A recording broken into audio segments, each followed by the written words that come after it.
All right, this is method 5, sandstone plaster, and then we've also in addition put just a stencil border across the top.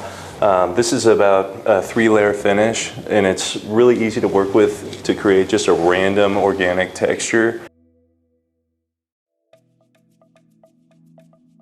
And if you don't have a lot of experience with a hock and trowel, this is a great place to start just because the plaster does a lot of the work for you and you're really creating a really organic, random movement, so you don't need a lot of skill behind it. Okay, to start with this method, the first step is we're going to put on some sandstone. Sandstone texture is manufactured by Faux Effects, and we're going to be rolling it on in this case, and it comes pretty thick. It's meant, you can trowel it, you can roll it, you can brush it, but the first thing I'm going to do, and what I've done here, is mixed about 20% water. So you can just take it out of the bucket into a new bucket. It gives you a little more room. Throw some water in there and then drill it, and you'll get this nice thinner consistency that you can pick up with a roller.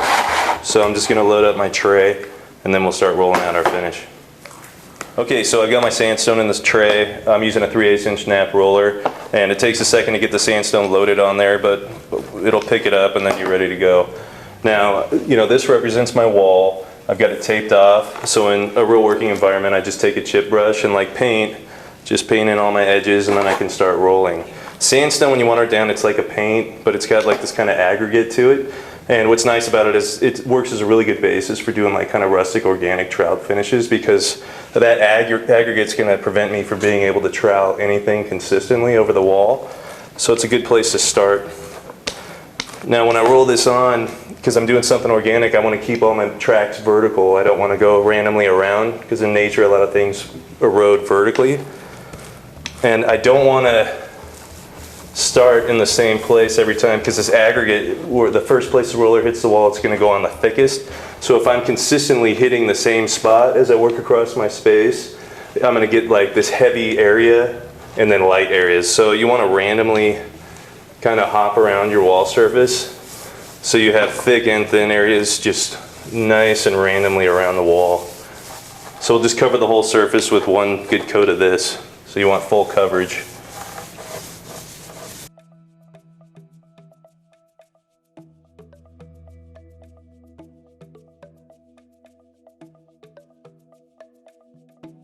Okay, for rolling sandstone I get about 180 square feet per gallon.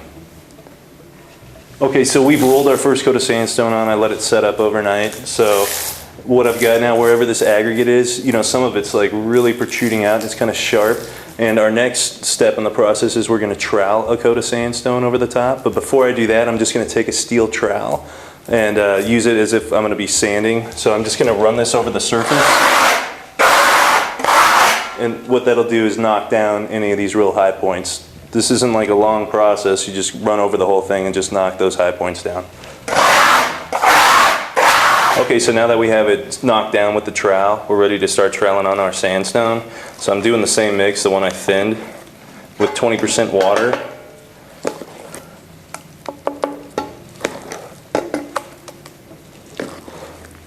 And so I'm just going to load my hock up with the material, and then we can get to troweling. We're going to do kind of a random skip trowel, leave some pitting in there. So once again, this is an actual wall on the job site. I'm right-handed, so I'm going to start up in this upper left-hand corner. I'll just load the right-hand side of my trowel and just kind of randomly start laying it in and varying the thickness a little. I'm not going very thick though. And what you'll see happening as you're laying this on, I've got my trowel pretty flat against the wall, so I'm not taking a lot back off. But because of this random aggregate that I already have on the wall, the sandstone's creating this random pitting on its own without me having to do anything, so it doesn't look contrived at all. It's just a nice organic look. So I'll just keep that edge moving and just work the whole wall. Okay, next step for this guy is sandstone's a really cool color on its own. But in this case, we're going to get ready to do some like glazing and staining over the top of it. And I like the texture of it is what I really was trying to create here, but I want to change the color. So we're going to go ahead and give this a light sand, and then I'm going to base coat it with a Benmore Regal Matte OC6. 2 coats.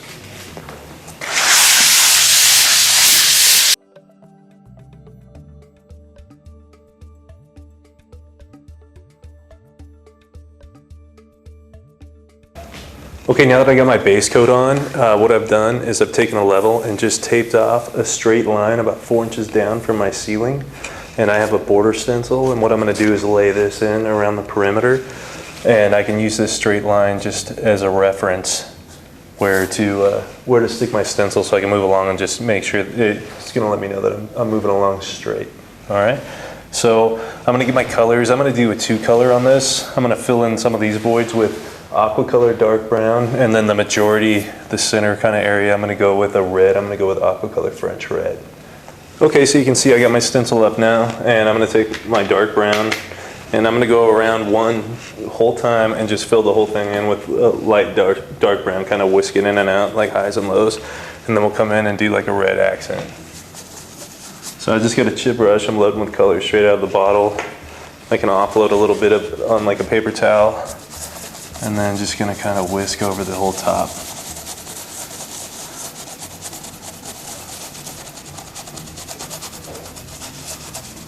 All right. And I can pull that guy down, and then I can just line up my next piece.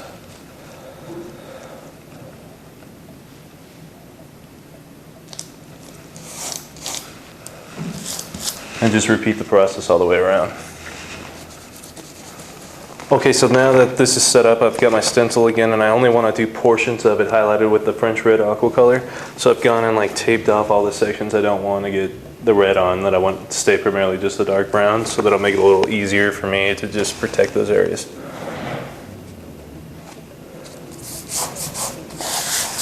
So I'm just going to line it back up. Grab my French red. I'm just gonna do like a really light whisk because I just want to kind of accent this thing. Okay, so now I got my red highlight on, and we're gonna get ready to just overstain and kind of antique and glaze this thing.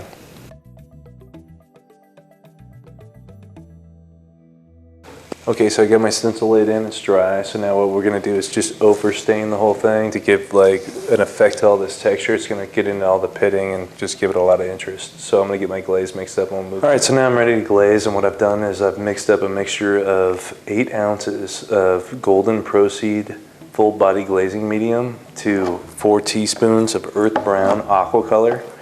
And got it in my tray here with a 3/8 inch weenie roller. I'm going to spread it around the surface and then kind of just work it out, and then we'll start manipulating with a shop towel. Okay, so what I'm doing obviously is applying full coverage with my glaze, and I'll just roll it on. And if I'm working a large surface area, what I'll do is say this was a huge wall, I'll go this far, and then I'm going to go back in with my shop towel and manipulate this, but leave a wet edge. So I have a wet edge I'm working. So I'll go ahead and do that right now. I'll just leave that unfinished. Okay, so I'm going to show you how I'm going to wet edge walk my wall. So what I need to do is go back and just start working the area that I have the glaze on so far. And just depending on your experience with glaze and what your working environment is, if it's dry or if it's humid, like your glaze will be open for a longer amount of time. But what I'll start doing now is just gonna kind of come in and start buffing off the glaze to expose like my finish. It's where the texture is gonna kind of eat up the glaze and create this nice natural looking like kind of antique glaze look.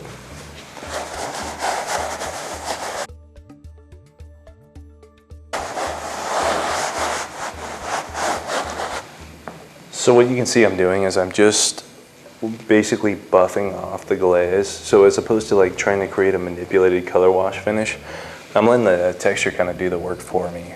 There's no strategy or anything about this process. It's just buffing off the glaze. It's already caught in the texture, so it's creating the look. So I've already worked this glaze, it's done, but I've left my wet edge. So all I need to do is roll out the next section, and then I can do the same process over. And that's wet edge walking. So now I've rolled glaze over my next section. I can just work it right back into my last. And this is a really easy process because, like I said, the texture is like doing the work for me. So I'll just do the same thing, just buff it off. All right, so I've just finished buffing off my glaze. Really easy finish. The sandstone kind of does the work for you. It already created the texture. You just buff the glaze off and the looks. Okay, with glaze, like generally with this, I'm getting like 1,000, 1,200 square feet per gallon.